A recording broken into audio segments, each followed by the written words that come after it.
Good morning and welcome to Harvest Day at Beal.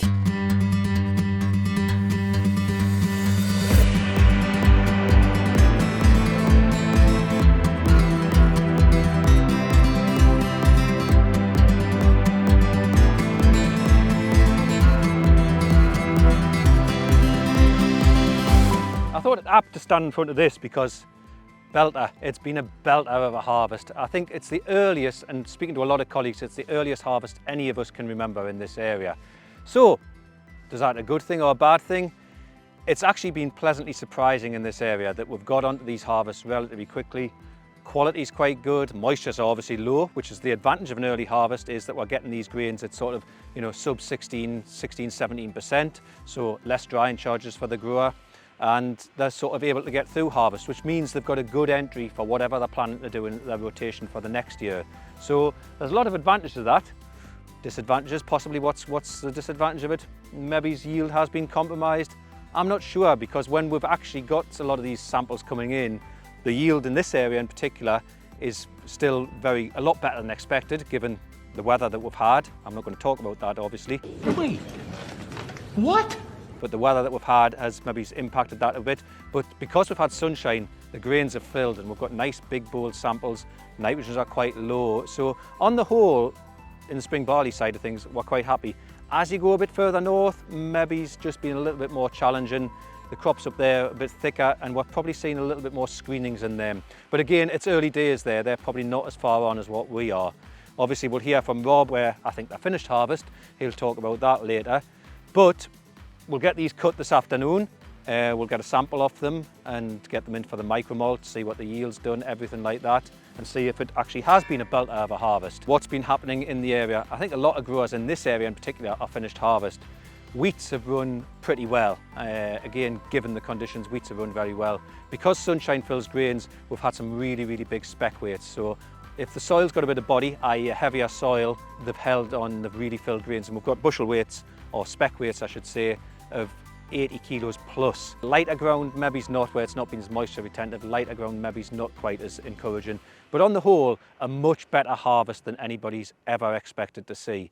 So with that in mind, let's go to our Southern Supply Chain Manager, Rob Austin, who's going to talk about what sort of harvest they've had down there. Thanks, David. It's the 14th of August and most of the harvesting is now done in the south of the UK, certainly in East Anglia.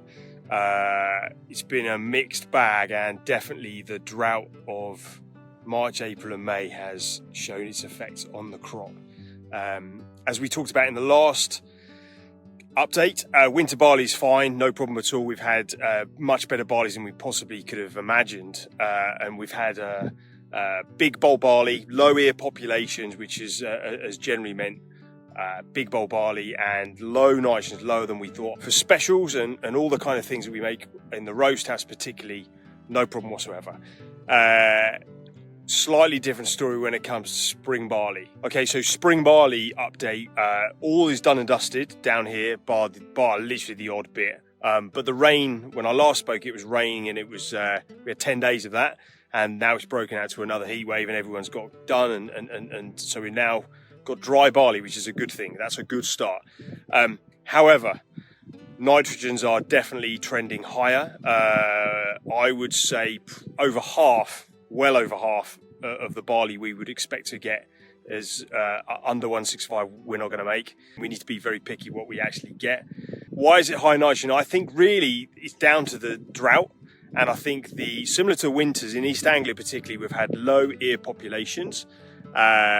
Which has actually meant when the rain finally arrived in the end of May, I think what's happened is there was obviously a lot of nitrogen left in the soil and it's all gone to the ear. It's actually saved many crops in terms of yields, but certainly high nitrogen is the trend that we've seen so far. Just a word on some of the other crops that we tend to buy into Tivitsall for our speciality malts. Oats. Winter oats, we tend to buy a few Mascani winter oats and they're good quality. Big bushel weights, clean. Some of them were early and dry and they're a bit bleached because of the sun, but generally I think the oats I've seen are generally pretty good. We've also do a bit of wheat malt and again, quality of that is pretty good. high kilo weight, and although higher protein than we'd probably have last year, which is not ideal, but certainly well within spec of what we need. So I've got no problems or no concerns about that. It's spring barley where our concerns are, but it's never easy, and that's probably need some help from other parts of the country. Thanks, Rob. That's really helpful and gives us an insight of what's going on up and down the country. So what we'll do is we'll get these plots cut this afternoon. We'll get the yield off the combine, we'll get the samples and we'll put them in for micromalt analysis, which will come back to everybody later in the year and see how everything's done on there. What we're doing now is, obviously in the agricultural calendar, ground doesn't stand idle for nothing, for long. So we're going to try and get crops back in. Growers are planting oilseed rape already. We will, at the beginning of September, probably move on to planting wheat and barley, winter wheat and barley. There's a lot of movement now in doing cover crops, and we're going to put cover crops in here again. Once this is off, probably this next week, we'll establish a cover crop. And what we're going to do with that is get it up and established, and then Rosie Hamilton's going to come back and measure and see what's been going on with the cover crops, see how they establish, and give some feedback on that. So in October, we'll probably come back down here again, see how the cover crops have established and what's going on down there. Like I say, these trials are very important to us, and we always look to develop them further. We really value any feedback on them. So if anybody's got any questions or comments to make, please feed back into the YouTube channel on the questions, or any of the social media outlets that we do, because we're always really pleased to hear any questions. And thanks for following throughout the season. So it goes without saying that these trials are a huge lot of work for everybody, but you know, we've got to thank the farmer. So we'd like to thank Rod Smith and all his team at Beal here for allowing us to host the trials, and look forward to everybody following in the autumn as we follow these up.